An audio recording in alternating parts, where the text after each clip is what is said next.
Ataï, bonjour. Bonjour. Je vous remercie d'avoir accepté notre invitation.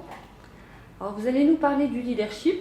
Première question, quelles compétences clés peut-on retenir aujourd'hui pour la définition du leadership en entreprise? Alors d'abord, c'est moi qui vous remercie de me recevoir dans vos bureaux. Le leadership, on peut le définir en parlant peut-être de ce que fait un leader. Au contact du leader, les personnes sont intéressées à atteindre l'excellence, atteindre la grande performance par le travail, par la discipline et par l'effort. Le leadership est important en organisation parce que grâce au leadership, on peut faire plus que ce qui est ordinaire. Les compétences nécessaires qu'il faut penser pour le leadership sont les suivantes. Je penserai à la vision, je penserai au courage, au caractère, je penserai à l'esprit d'équipe et puis bien sûr, je penserai à ce qu'on appelle l'intégrité.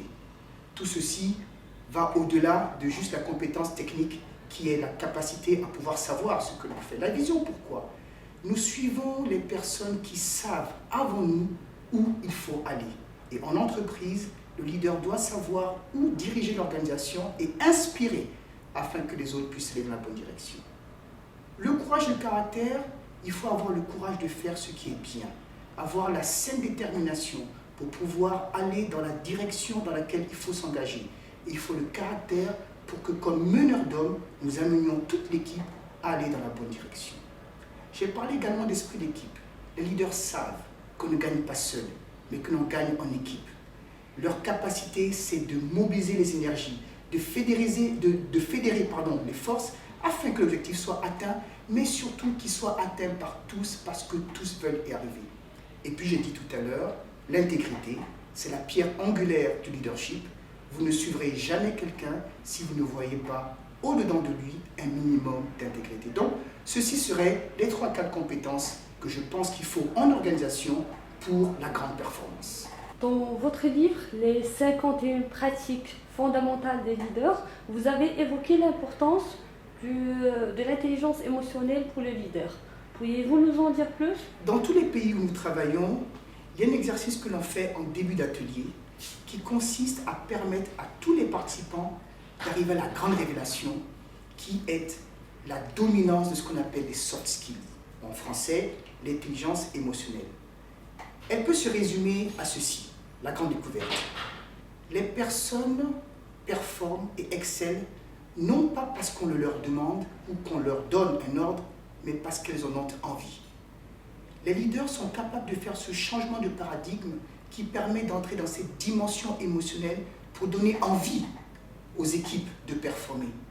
Une fois que le leader rentre dans cette dimension, alors il est capable d'atteindre de grandes performances. En fait, ce que je dis, c'est que la grande performance ne vient pas juste de la connaissance technique, elle vient surtout de l'engagement.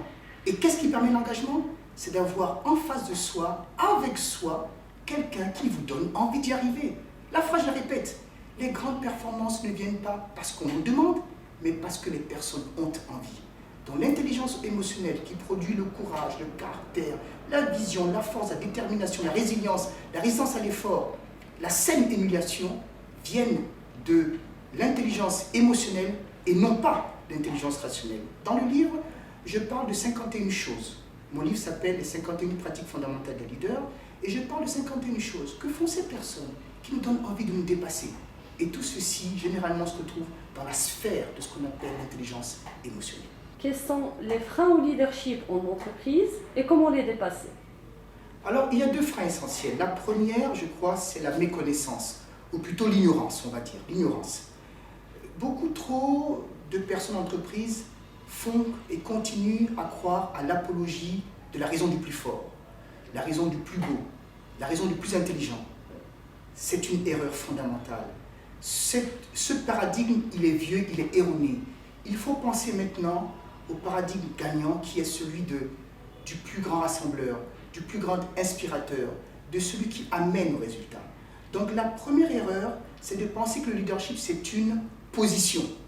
Donc quand on change de leadership de position à leadership d'inspiration, alors on est capable d'y arriver. Donc il faut éduquer les personnes, il faut les former, il faut les exposer, il faut leur dire que vous vous trompez. Leadership ne veut pas dire force ou position, ça veut dire inspiration et ça veut dire amener à, en libérant le potentiel.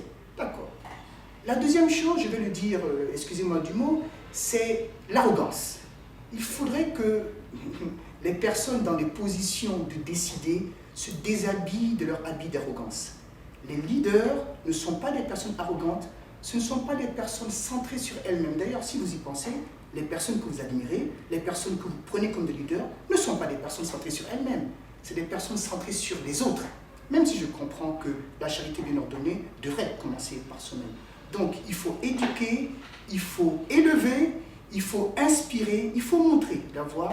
Et ce sont ces deux blocages, un, l'ignorance, et deux, l'arrogance, qui plombent encore le chemin fantastique et fabuleux que le leadership est capable de produire en organisation pour des résultats extraordinaires.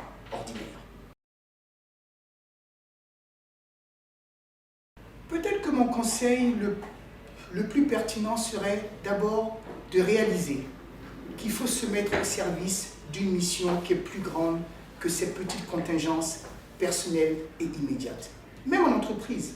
Quand on est en entreprise, on travaille avec un groupe de personnes pour un résultat commun. Mais cela est encore plus valable dans la vie. Dans nos petites communautés, dans nos familles, sur nos lieux de travail, dans les groupes de personnes auxquels nous appartenons, il faut accepter que la mission qui est la nôtre va au-delà de nos petits intérêts. Et pour cela, je le dis humblement, mais je le dis parce que je le crois, je crois que le livre dont nous parlions, les 51 pratiques fondamentales des leaders, est un bon début de voyage. Le développement personnel est un voyage qui jamais ne termine. Il faut juste accepter d'être dans la position, dans la posture qui dit « j'apprends, je continue à apprendre et jamais je n'arrêterai d'apprendre ». Les 51 pratiques fondamentales des leaders, en nous parlant de toutes ces choses que nous sommes capables de faire au quotidien pour nous aider et surtout pour influencer à ce que le monde aille meilleur, eh bien, ce livre peut beaucoup nous aider. J'y crois vraiment.